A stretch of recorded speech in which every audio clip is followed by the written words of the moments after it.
창세기 14장 1절부터 16절 말씀 우리 한 목소리로 합독하겠습니다.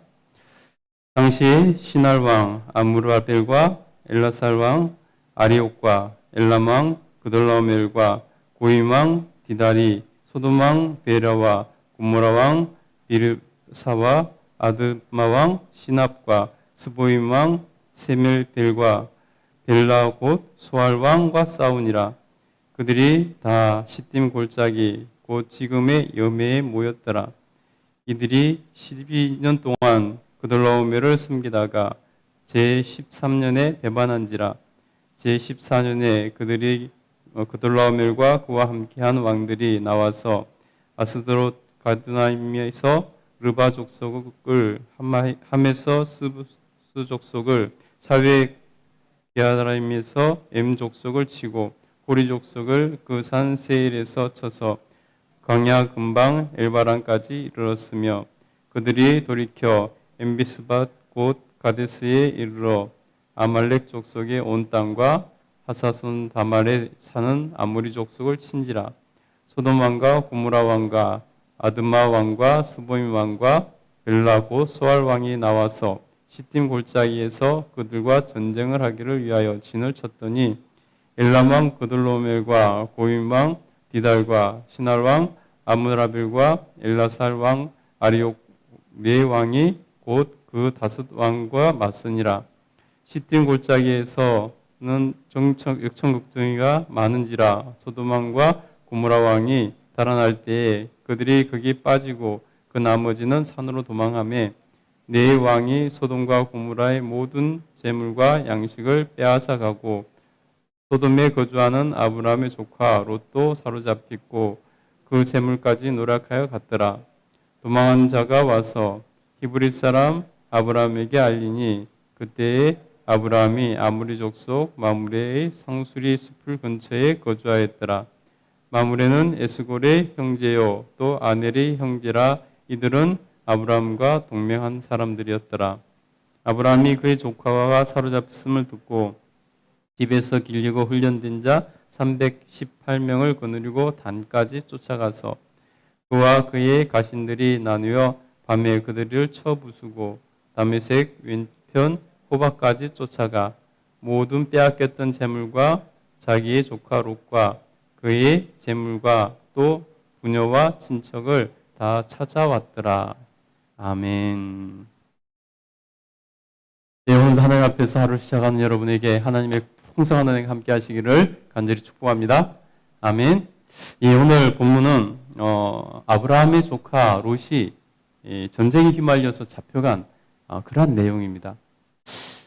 오늘 내용은 단순히 그냥 전쟁에서 롯이 잡혀갔는데 아브라함이 구해줬다라는 내용을 말하고자 하는 것이 아니라 오늘 본문의 내용은 그 앞에 있었던 아브라함과 롯의 선택의 결과가 어떻게 드러나고 있는가 하는 것을 말씀해주고 있다는 것입니다. 여러분, 아브라함이 조카 롯과 함께 살다가 이제 서로 헤어지기로 이렇게 결심을 하고 롯에게 선택권을 줬죠. 너가 좌하면 나는 우하고 너는 우하면 내가 좌하리라 라고 먼저 선택권을 줬습니다. 롯도 그 선택권을 가지고 요단 쪽을 선택해서 처음에 요단 쪽을 갔지만은 나중에 점점 눈에 보이는 곳을 더 좋아 보이는 것을 쫓아가다 보니까 나중에 소돔까지 들어가게 되었습니다. 이후에 보면 알겠지만 소돔 오늘 본문에 나와 있고 이후에 또 보면 더 자세히 나와 있지만은 소돔 안에 들어가서 살고 있는 것을 볼 수 있습니다. 여러분, 롯의 선택에 대한 롯의 그 선택의 결과가 어떻게 드러나냐면 바로 오늘 이 전쟁에 입사해서 포로로 잡혀가는 그러한 모습으로 드러나더라는 것입니다. 잠깐 말씀을 볼까요? 보면요. 12년 동안 그돌라오멜을 섬기던 이 소돔과 밑에 다섯 나라 왕들이 13세에서 그들을 배반을 합니다. 더 이상 섬기지 않고 독립을 하겠다는 것입니다. 그러니 조공을 바치고 하던 자들이 갑자기 그런 태도로 나오니까 그달로메를 가만히 있을 수가 없는 거죠. 그래서 연합군을 만들어서 그들을 쳐들어옵니다. 그래서 전쟁이 나는데 그 네 나라 연합군이 쳐들어왔는데 5나라의 연합군이 소돔을 포함한 5나라 연합군이 맞서지만은 이기지 못합니다. 그래서 결국 실패하고 사로잡혀 가는 것을 볼 수 있는데요. 우리 13절부터 한번 보도록 하겠습니다. 13절부터 볼까요? 12절부터 볼게요. 12절부터 보겠습니다. 시작. 소돔에 거주하는 아브라함의 조카 롯도 사로잡고 그 재물까지 노략하여 갔더라. 13절입니다. 도망한 자가 와서 히브리 사람 아브라함에게 알리니 그때에 아브라함의 아므리 족속 마므레의 상수리 숲을 근처에 거주하였더라. 마므레는 에스골의 형제요 또 아넬의 형제라. 그들은 아브라함과 동맹한 사람이었더라. 아멘. 소돔과 그 아래에 있는 5나라가 다 패하고 노략을 당할 때 롯도 함께 붙잡혀 갔다는 것입니다. 다행히 그곳에 도망한 사람이 이 롯의 가솔 중에 하나가 있었던 것 같습니다. 그래서 그가 자기 주인이 잡혀가니까 어떻게든지 살려볼까 하고 자기 친척으로 알고 있는 이미 둘이 서로 교류하는 걸 알고 있었고 이미 아마 헤어지기 전부터 있었던 사람인 것 같습니다. 그러니 아브라함에게 달려와가지고 당신의 조카 롯이 전쟁에 포로로 붙잡혀 갔습니다 하고 와서 보고를 하더라는 것입니다. 그 소식을 들은 아브라함이 어떨까요? 사실 여러분 아브라함이 선뜻 나서기가 어려운 상황이죠. 전쟁에서 그렇게 강력한 모습을 보여줬던 그 한 나라도 아니고 4나라의 연합군을 쫓아가서 롯을 구출해 온다는 것은 인간적으로 보면 사실 불가능한 작전이죠. 자기들도 가서 붙잡히지 않으면 다행인 것이죠. 아브라함이 가지고 있은 군사를 가지면 얼마나 가지고 있겠습니까? 그 뒤에 보면요. 자기 동맹한 사람 몇 사람은 더 이렇게 해서 갔지만은 14절 한번 보겠습니다. 얼마나 빈약한 군대였는지 14절 보겠습니다. 시작. 아브라함이 그의 조카가 사로잡혔음을 듣고 집에서 길리고 훈련된 자 318명을 거느리고 단까지 쫓아가서 그와 그의 가신들이 나뉘어 밤에 그들을 쳐부수고 다메섹 왼편 호바까지 쫓아가 모든 빼앗겼던 재물과 자기의 조카 롯과 그의 재물과 또 부녀와 친척을 다 찾아왔더라. 아멘. 여러분 보세요. 아브라함이 기른 자 318명을 거느리고 가서 강력한 4나라 연합군을 쳐부수고 다 찾아왔다는 것입니다. 롯만 가서 살짝에 가서 찾아온 것이 아니라 게릴라 작전을 해서 롯만 빼온 게 아니라 그 빼앗겼던 모든 것을 다 찾아왔다는 것입니다. 소돔과 고모라에서 탈취했던 모든 것, 모든 사람들, 재물들 다 되찾아왔다는 것입니다. 이것은 사실 기적적인 일이죠. 하나님의 은혜가 아니면 일어날 수 없는 그러한 일이라는 것입니다. 여러분 여기에서 우리가 알 수 있는 것은 뭐냐면 바로 롯의 선택과 아브라함의 선택의 결과가 어떠한가. 세상만 바라보고 갔던 눈에 보이는 것만 추구했던 롯. 그러나 하나님의 뜻을 따라서 하나님의 명령을 따라서 척박한 땅이고 또 비가 오지 않는 가뭄이 드는 땅이고 그러면 사는 것이 너무 힘든 땅이었지만은 그 가나안 땅을 지켰던 아브라함 그들의 모습은 천지 차이라는 것입니다. 그래서 눈에 보이는 즐거움, 눈에 보이는 그런 쾌락, 눈에 보이는 눈에 보이는 유익한 것들만 쫓아가서는 하나님의 은혜와 도우심을 받을 수가 없다는 것입니다.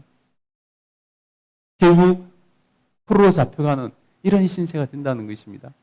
그러나 영적인 것을 먼저 생각하고 영적으로 깨어있어 하나님의 뜻을 발견하고 하나님의 뜻이라면 지금 당장 힘들고 어려울지라도 그것을 추구하고 쫓아가고 그것을 선택하고 그 자리에 머물러 있으면은 지금은 불편할 수 있고 지금 당장은 힘들 수 있고 지금 당장은 어려울 수 있지만은 그러나 결국은 승리한다는 것입니다. 결국은 하나님께서 도와주신다는 것입니다. 그래서 여러분, 우리의 영안이 열려야 된다는 것입니다.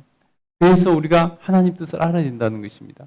여러분, 대표적으로 자신의 유익을 쫓아가다 하나님의 버림받은 사람이 있습니다. 반면에 힘들고 어려워도 하나님 뜻을 쫓아가다가 결국 승리한 사람이 있습니다. 바로 사울 왕과 다윗의 모습입니다. 사울은 하나님의 인정을 받아 처음에는 하나님께 선택되어서 이스라엘의 초대왕이 되었습니다. 한 나라의 초대왕으로 선택된다는 것이 얼마나 대단한 일입니까? 하나님께서 이스라엘 땅에 있는 수많은 믿음의 사람이라고 하는 그 이스라엘 백성들 가운데서 한 사람을 정하여 왕으로 세우실 때 보통 사람을 세우셨겠습니까? 근데 그가 변질되어서 나중에 하나님보다 자기 왕위를 보존하고 자기 왕위를 아들에게 자손 대대로 물려주는 것에 더 혈안이 되어 있어서 나중에 하나님의 명령도 가벼이 여기고 하나님 말씀하신 것도 제대로 실천하지 않고 눈에 보이는 이익을 위해서 하나님께서 아말렉을 다 진멸하러 하셨는데 하나님의 은혜 가운데 전쟁을 이겼는데 불구하고 다 진멸한 것이 아니라 안 좋은 것만 없애고 좋아 보이는 것 다 바리바리 쌓아가지고 가져오다가 걸려서 결국 하나님 앞에 버림받는 그러한 불쌍한 신세가 되어서 그가 다윗이 정말 선하고 어려운 사람이 아니었다면 진작에 죽임당했을 텐데 어찌 살아있다가 전쟁터에서 결국 이방인에게 죽임당할 처지가 되니까 스스로 자결하는 그런 불행한 인생 말로를 겪고 말더라는 것입니다. 하나님보다 자기의 좋은 것, 그것을 선택한 그 결과였다는 것입니다. 그러나 다윗은 어떻습니까? 다윗은 지금 당장이 힘들지만, 지금 당장이 어렵지만 하나님의 의를 선택했습니다. 지금 자기가 사울을 죽이지 않으면 언제 죽임 당할지 모르는 상황에서도 하나님께서 내가 지금 사울 왕을 죽이면 슬퍼하실까 봐 죽이지 않고 살려보내고 죽이지 않고 또 살려보내고 하더라는 것입니다.